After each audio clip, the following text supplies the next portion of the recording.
prevailing in Bengal now, I, as a humble governor, will exercise all my obligations and duties to the Constitution, boldly, fearlessly, timely. I will intervene where intervention is required. Whatever be the governmental intimidation on me, it is not going to click. Intimidation and threat is not going to have any value in a constitutional government. And mind you, Indian democracy has the inner strength. Indian constitution has the inner strength to see that everybody is brought in line to obey the Constitution of India and observe the rule of law.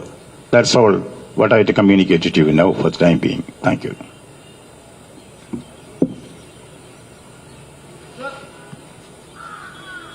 Hello, क्या आज कोई communication विरोधी दल की तरफ से आपके पास आया है कि वो आज भी आपसे मुलाकात करना चाहते हैं? The opposition is a political aspect of that. The opposition leader has got his rights in democracy. Let him exercise it in his own way. I am more concerned about the people. What is of more relevance to me is that the innocent people have been prevented from meeting the governor, which is not a joke. And now that you have raised the issue once again, I am today going to write a letter in a sealed cover and send it to the Chief Minister herself, directly addressed to her about certain issues which now I am not revealing to you, but I can only reveal that my next step is writing directly to the Chief Minister of West Bengal to obey the Constitution of India. Hello sir, this is Dipankar from NKTV. आज high court ने बोले हैं कि आप अगर किसी को बुलाए तो पुलिस रोक नहीं सकता. आप कल रात आपका ट्विटर में आप बहुत लंबा आपका विवृत्ति दिए हैं.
लेकिन अभी मतलब क्या हाल है?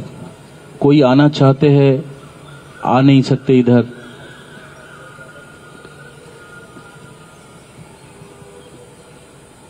See, it is said, if the mountain does not come to Muhammad, Muhammad will go to the mountains. That is what happened today. Now, without me telling it repeatedly, the court has said it. If the governor has given permission for somebody to meet him, they will meet. I can only, as a person who respects the constitution and the law courts, I will say, what the court has suggested will be done. Whoever wants to meet the governor of Bengal will be able to meet. Nobody can prevent them. If anybody prevents them, wait for the consequences. Hello. Sir, this is Sanjay Shah, News Prime. Sir, before election, we saw that in front of the gate of Raj Bhavan, the ruling party has constituted here dharnas, agitations, etc., etc. But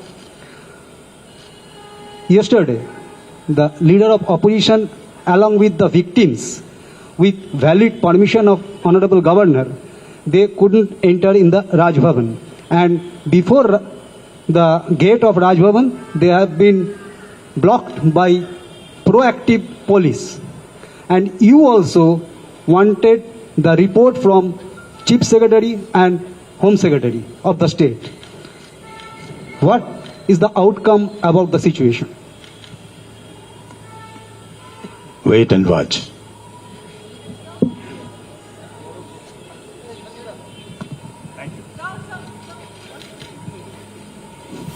Sir, you said that you're going to take some legal action following the silence on behalf of the government. Say, what do you mean exactly by that, and by when, and by when you're going to make that action? I do not have the answer for with me now. Let me wait for the reply by my constitutional colleague, the Chief Minister. Then I will give the reply. Not in words, but in action. Sir, I repeat, not in words, but in action. How long you're going to wait for that? Maybe 1 minute, maybe 1 day, maybe 1 week. Not more than that. sir, one question from this side, sir. Sir, it never happened before that somebody is coming to Raj Bhavan and wanted to, and you are him and he has been stopped outside. It never happened before, but yesterday it happened. So what is the reason behind this? Many things happen once in a while for the first time. Let us also hope that it is for the last time. We will react to it certainly, effectively, proactively, within the constitution, within the law. Nobody will be allowed to take the law in their hands, however high they think they are. Thank you.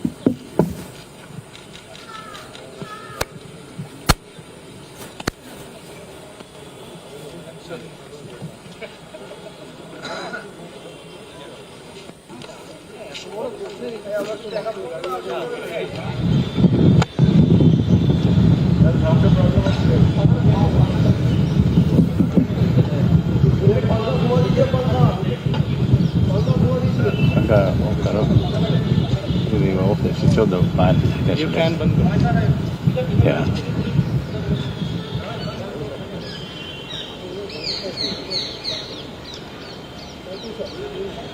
Welcome, all of you. I promised you this morning that I'm waiting for some input from the government on the issue of violence, and then we'll be able to give you my comments. At the outset, let me regret to say that there has been no response from the government.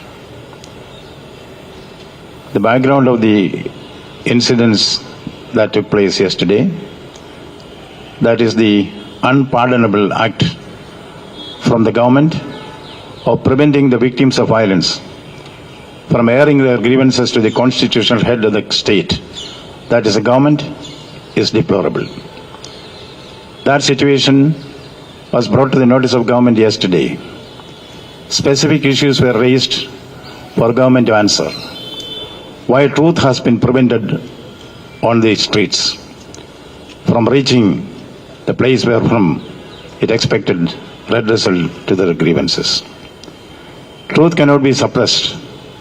Truth like murder will one day be out. What is happening now around me on the streets of West Bengal in many pockets, that is violence. Open violence, unbridled violence is something which is shocking, which is benumbing, deplorable to say the least. Yesterday, I gave permission to the victims of violence in the field who came from various parts of Bengal to meet me in the Raj Bhavan and air their grievances. I was shocked to find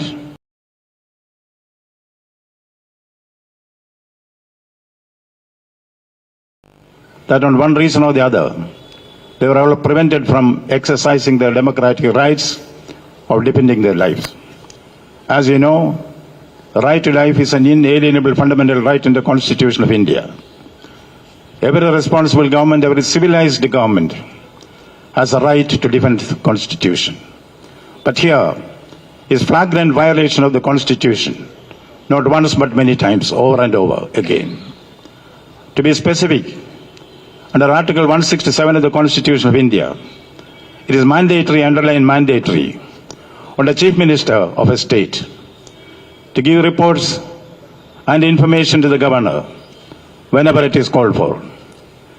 The Constitution also lays down that the Governor has got a right and a duty to suggest to the Chief Minister to place before the Council of Ministers any matter which the Governor in his wisdom finds worth presenting before the Council of Ministers. This has also been done by me and by my predecessors in office here, which has been flagrantly violated. A constitutional authority like the Chief Minister or a minister cannot deface and defile the Constitution of India with immunity. There will certainly be retribution, there will certainly be nemesis. I am bound to act according to the Constitution of India. That the Constitution has been flouted many times does not mean it is going to be the rule of the day. It is my bounden duty to see that constitutional provisions are invoked and the government is made to do whatever is constitutionally expected to do, mandated to do. That is what is going on here. Once again I repeat that there is the dance of death, the macabre, which is happening in many pockets of West Bengal. During the Panchayat election, saw it with my own eyes. I was in the field. During this election also, there have been many instances of violence, murder, intimidation. This cannot go on. Worst is that when the poor people came to meet the governor with permission to air their grievances, they were prevented. But this, truth like murder will one day be out. I would like to be a people's governor. Therefore, I went to see them. I spent time with them. What I heard was the deep pangs of innocent people who were at the gunpoint of the goons. This does not bring credit to any civilized government. Government has to do its duty. If government fails to do its duty, the Constitution will take its own course. I will once again repeat, howsoever high you think you are, the law is above you. That is a situation that is there, prevailing in Bengal now. I, as a humble governor, will exercise all my obligations and duties to the Constitution, boldly, fearlessly, timely. I will intervene where intervention is required. Whatever be the governmental intimidation on me, it is not going to click. Intimidation and threat is not going to have any value in a constitutional government. And mind you, Indian democracy has the inner strength. Indian Constitution has the inner strength to see somebody is brought in line to obey the Constitution of India and observe the rule of law. That's all what I have to communicate to you now for the time being. Thank you.